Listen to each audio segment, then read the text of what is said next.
কথায় আছে সব তীর্থ বারবার গঙ্গাসাগর একবার। আর সেই গঙ্গাসাগর যাওয়ার জন্যই আজ এই ভোর 4টার সময় আমি চলে এসেছি শিয়ালদা স্টেশনে। গঙ্গাসাগর যেতে গেলে আপনাকে প্রথমে আসতে হবে এই শিয়ালদা স্টেশন, আর এই শিয়ালদা স্টেশন থেকে নামখানা লোকাল ধরে আপনাকে যেতে হবে কাকদ্বীপ। সেই জন্যই আমি ভোরবেলায় চলে এসেছি এই শিয়ালদা স্টেশন। এখান থেকে আমি নামখানা লোকাল ধরেই যাব কাকদ্বীপ।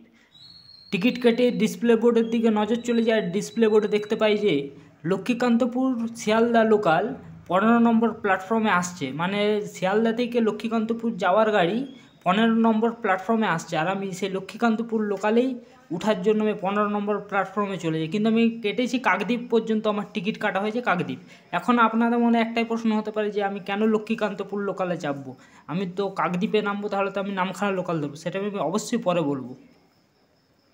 লক্ষ্মীকান্তপুর লোকালে উঠেই দেখি গোটা লোকাল একেবারে ফাঁকা, কারণ এটাই হচ্ছে লক্ষ্মীকান্তপুর যাওয়ার একেবারে ফার্স্ট লোকাল।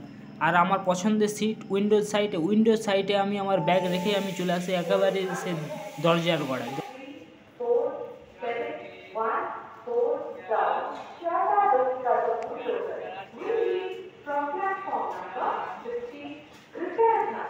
ঘড়িতে বাজে ভোর 4:30, আর সঠিক টাইমে লক্ষ্মীকান্তপুর লোকাল শিয়ালদা স্টেশন থেকে রওনা দিল লক্ষ্মীকান্তপুরের উদ্দেশ্যে।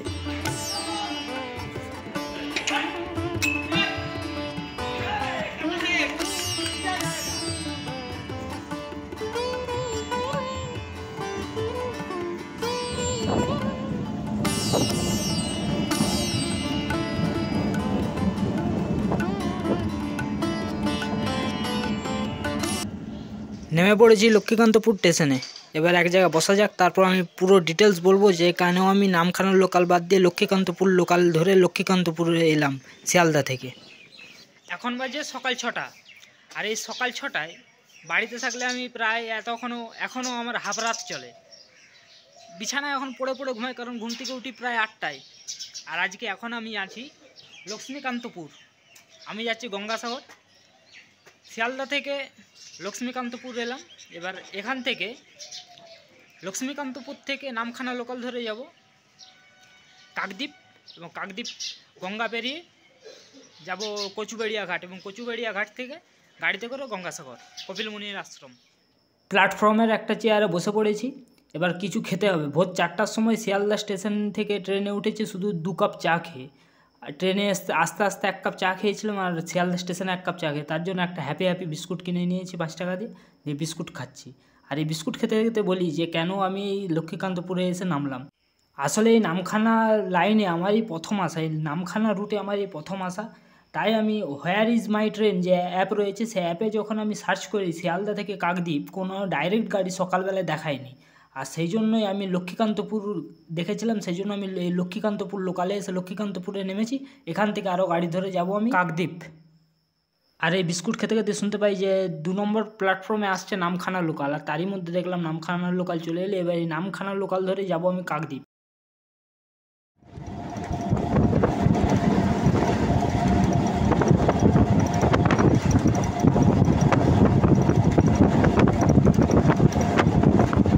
নেমে পড়েছি আমি কাকদ্বীপ স্টেশনে। এই ট্রেনে চলে যাবে নামখানা।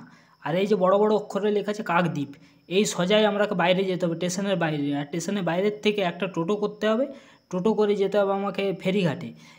আর এই টোটোওয়ালারাকে বললেই তারা নিয়ে চলে যাবে ফেরিঘাটে। প্রত্যেক জনের অর্থাৎ মাথা পিছু ভাড়া হচ্ছে 20 টাকা করে। এই স্টেশন থেকে ফেরিঘাট যাওয়ার অর্থাৎ ভেসেলঘাট, কচুবেড়িয়া যাওয়ার যে ভেসেলঘাট রয়েছে, সে ভেসেলঘাট যাওয়ার ভাড়া হচ্ছে মাথা পিছু 20 টাকা করে। এই কাকদ্বীপ স্টেশন থেকে ভেসেলঘাট পর্যন্ত যাওয়ার ভাড়া 20 টাকা।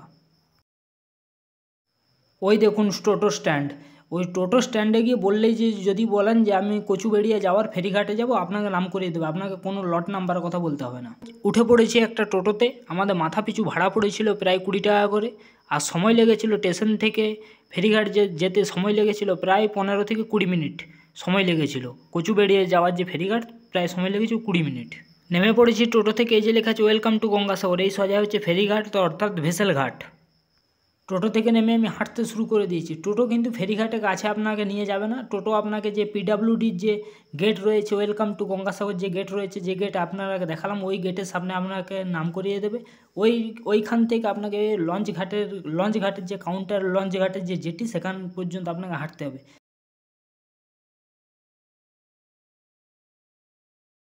হাঁটতে হাঁটতে চলে এসেছি একদম ভেসেল ঘাটের সামনে। এই যে TWTC এইটাই হচ্ছে কাউন্টার, ভেসেল ঘাটের কাউন্টার। আর এই সোজাই হচ্ছে ভেসেলে আপনি উঠতে পারবেন।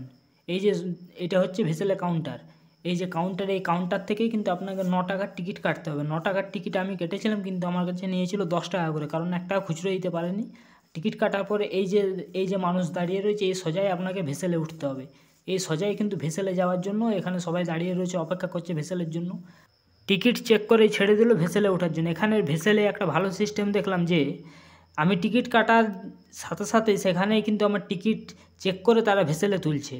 এখানে একটা ভালো সিস্টেম। কিন্তু আমি এর আগে নবদ্বীপ বা মায়াপুরে গিয়েছি, সেখানে কিন্তু এই সিস্টেমটা নেই। সেখানে আমি পেরিয়ে গিয়ে সেখানে আমার টিকিটটা চেক করব। যদি কোনো রকমের টিকিট হারিয়ে যায় তখন একটা আমাকে হ্যারাসমেন্টে ফেলবে, কিন্তু এখানে সেই নিয়মটা নেই। এখানে কিন্তু একটা ভালো সিস্টেম করেছে এখানে, যেটিতে দেখলাম। ভেসেলে সব মানুষ তাড়াহুড়ো করে উঠছে, তার একটাই কারণ রয়েছে যে সবাই আগে গিয়ে সিটটা ঘেরবে। আর আমি তো আর সিট ঘেরবো না, কারণ আমি ট্রেন জার্নি এতক্ষণ করে গেছি, প্রায় 3 ঘন্টা 3.5 ঘন্টা ট্রেন জার্নি শিয়ালদা থেকে করে গেছি কাকদ্বীপ পর্যন্ত। সেই জন্য আমার আর বসার কোনো ইচ্ছা নেই, সেই জন্য আমি দাঁড়ালাম। আর দাঁড়ানোর কিছুক্ষণের মধ্যেই দেখলাম ড্রাইভার হর্ন দিয়ে সে কিন্তু ভেসেল ছেড়ে দিল। আর ভেসেলে সময় লাগে প্রায় আধ ঘন্টা থেকে 35 মিনিট সময় লাগে। কিন্তু এই 35 মিনিট সময়টা কি করে আপনি পার করে দিবেন সেটা আপনি নিজেই বুঝতে পারবেন। এই যে একটা মনোরম দৃশ্য, এই যে চারিদিকে পাখি, বিভিন্ন পাখি, এই যে পাখিদের একটা যে মনোরম দৃশ্য, এই মনোরম দৃশ্য দেখতে দেখতে আপনি যে কখন আধ ঘন্টাটা পার করে দেবেন, আধ ঘন্টা 35 মিনিটটা, সেটা আপনি কখনো বুঝে উঠতে পারবেন না। আমি ভেবেছিলাম আমি যে ভেসেলটাতে আছি সেই ভেসেলটারই চারিপাশে এই মনোরম দৃশ্য। তারপরে দেখলাম যে না, ওই যে একটা ভেসেল আসছে, ওই ভেসেলটারও চারিপাশে কিন্তু এই পাখিদের মনোরম দৃশ্য। আর এই দেখতে দেখতে কখন যে পার করে ফেললাম টাইমটা বুঝতেই পারলাম না। এই যে দেখাচ্ছে দূরের দিকে, দেখুন এই যে গঙ্গাসাগর, ওইটাই হচ্ছে কচুবেড়িয়া ঘাট। চলে এসেছি কচুবেড়িয়া ঘাটে। এই ভেসেল থেকে নেমে বাইরে গিয়ে একটা গাড়ি করে যাব আমি কোথায়, সে গঙ্গাসাগর। এই যে গেট, আর এই গেটের বাইরে যাব। আর এই গেটের বাইরে, আর এই যে হচ্ছে গেট, এই গেটে বাইরে চলে এসেছি। আর এই যে সোজাসুজি এই যে শেয়ার গাড়িটা দেখতে পাচ্ছেন, এই শেয়ার গাড়ি করেই আমি কিন্তু যাব গঙ্গাসাগর, অর্থাৎ কপিলমুনি আশ্রমের কাছে। উঠে পড়েছি শেয়ার গাড়িতে। মাথা পিছু ভাড়া পড়েছিল 50 টাকা করে। কচুবেড়িয়া ঘাট থেকে গঙ্গাসাগর মাথা পিছু ভাড়া 50 টাকা করে। আর টাইম লেগেছিল প্রায় 40 মিনিটের মতো, কারণ দূরত্বটা হচ্ছে প্রায় 35 কিলোমিটার দূরত্ব। এই দেখতে দেখতে কখন যে রাস্তা পার করে ফেললাম বুঝতে পারলাম না। আর 7 কিলোমিটার বাকি এই যে গেট। আর তারপরে দেখলাম যে ওয়েলকাম টু গঙ্গাসাগর। প্রায় 35 মিনিট কভার হয়ে গেল, 40 মিনিট কভার হয়ে গেল গাড়ি আসতে আসতেই। কখন যে পার করে ফেললাম টাইমটা বুঝতে পারিনি। আপনি বাসে আসুন বা শেয়ার গাড়িতে আসুন, আপনাকে কিন্তু এইখানেই নাম করে দেবে। এইটাই হচ্ছে স্ট্যান্ড।